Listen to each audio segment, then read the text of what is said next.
Et donc, pour toi, maintenant, on va arriver vers la fin. C'est quoi, toi, ta perspective de la vie maintenant? Parce que quand tu te vois aujourd'hui, toi, d'il y a 10 ans, d'il y a 15 ans, est-ce que tu penses que tu es arrivé à ce que tu t'envisageais? Est-ce que tu te voyais, tu te projetais dans l'avenir il y a 10 ans et par rapport à aujourd'hui? Et comment tu te vois, toi, dans 10 ans? Ah, je réfléchis pas souvent à cette question-là.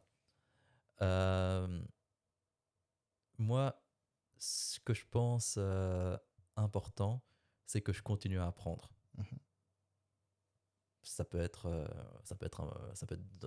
n'importe quoi. Ça peut être professionnel, ça peut être un hobby, ça peut être une langue, etc. Mais je pense que c'est important pour ton esprit de garder cette envie d'apprendre ou de lire ou d'explorer ou des trucs comme ça. Ouais, ouais. Mais allez, moi je suis pas un grand lecteur, mais quand je lis, c'est pour essayer d'apprendre quelque D'apprendre quelque chose. chose, ouais. Ouais, voilà, c'est ça.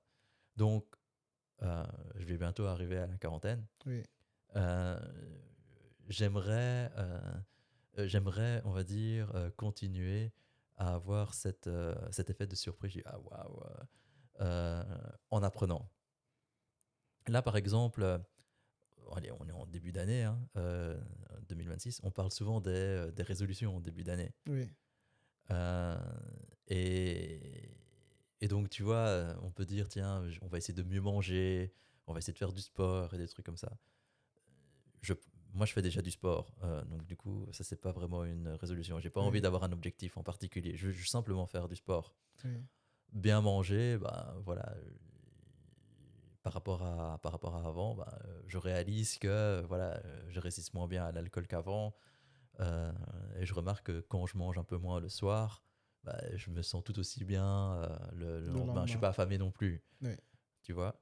Mais donc là, pour 2026, je me suis dit, tiens, il y a souvent cette hype sur le pilotage de drone. Mhm. Donc ça, c'est quelque chose qui pourrait m'intéresser. Ok. On parle aussi souvent de AI. Alors, moi, j'ai étudié tout ce qui était machine learning et un peu Ouais. AI. Donc, il y a Euh, intelligence artificielle. Ouais. ouais, voilà, c'est ça, à l'UNIF. Mhm. Euh, Lorsque j'étais pas dans un projet, bah, j'ai revu justement pas mal de fois bah, les cours qui étaient liés à tout ce qui était prédictif et intelligence artificielle. Et là maintenant, j'ai envie de voir avec les évolutions qu'il y a eu, Mhm. et les LLM, tiens, mais quelles sont les applications pertinentes? Parce Mhm. qu'il y a toujours moyen de faire une photo. Bon, c'est beaucoup de consommation d'énergie pour Oui. quelque chose qui n'est pas forcément pertinent. Mais voilà, j'aimerais savoir euh, qu'est-ce qui serait pertinent de pouvoir faire avec quels sont les cas d'usage pertinents. Oui.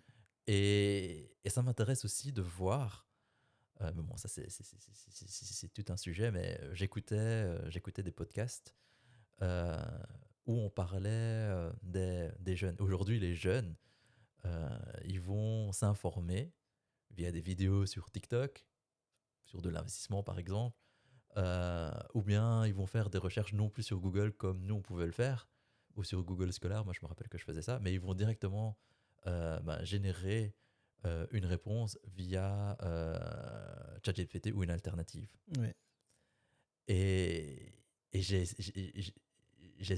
envie de comprendre en 2026 comment cette manière de travailler va, va impacter Oui. les générations futures. Oui. Clairement. Ça, je trouve que c'est un sujet intéressant à approfondir.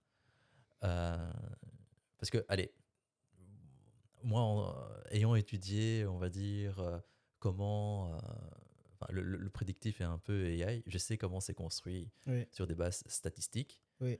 Euh, Mais le côté applicatif, vraiment l'application dans la vie réelle, ça reste une question ouverte, hein, encore une énigme. C'est au ouais, tout début.